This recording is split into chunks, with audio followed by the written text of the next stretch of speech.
London today played host to the illegal wildlife trade that calls for global action to stop poaching and trading in illegally acquired wildlife parts. The conference is part of a week of events aimed at galvanizing efforts to halt the slaughter of endangered animals for their bones, hides or tusks, much in demand in parts of Asia. Here's KTN's James Smart with that report.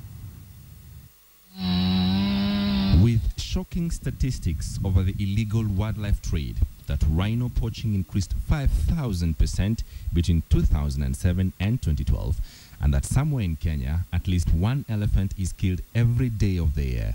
Numbers that tell the brutality and horrifying story of the state of wildlife not only in Kenya, but world over.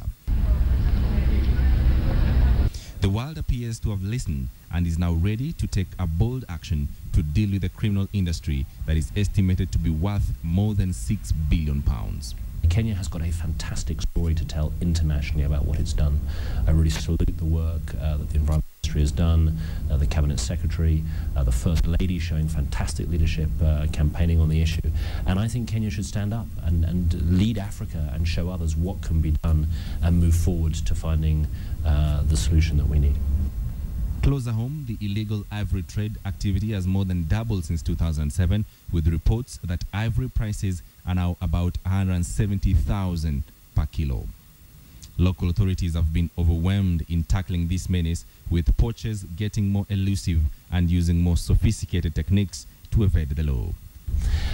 What we now have to do is take that to the next stage and get all those governments together in London. So we have over 60 governments and international organizations attending, and they're going to come together and look at three basic solutions that will try and address this.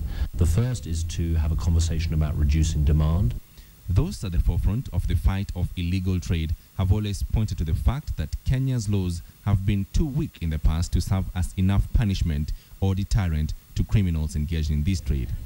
Indeed, the London conference organized by the UK government brings together more than 50 heads of state and government and are working round the clock to find a uniform legal regime that could help in dealing with the wildlife illegal trade. The British High Commission to Kenya is also engaging the Kenya Wildlife Service (KWS) and the Kenya Defence Forces to increase training and equipment between Kenya and the UK. Indeed, strengthening law enforcement and criminal justice systems alone cannot entirely fight the illegal wildlife trade, and with that comes the question of reducing demand for illegal wildlife products. Well, if only the Chinese sorted this out, or if only the Vietnamese, the Thais or anyone else, then it would be fine. Actually, it's not well known. I think the country with the second largest participation in the trade is actually the United States. So leadership from the United States is very welcome. So we're trying to get out of this sense of blaming others and saying we all have to come together and take actions in all three areas, not just demand reduction, but law enforcement as well as communities. It's only when we all do that we'll really crack it.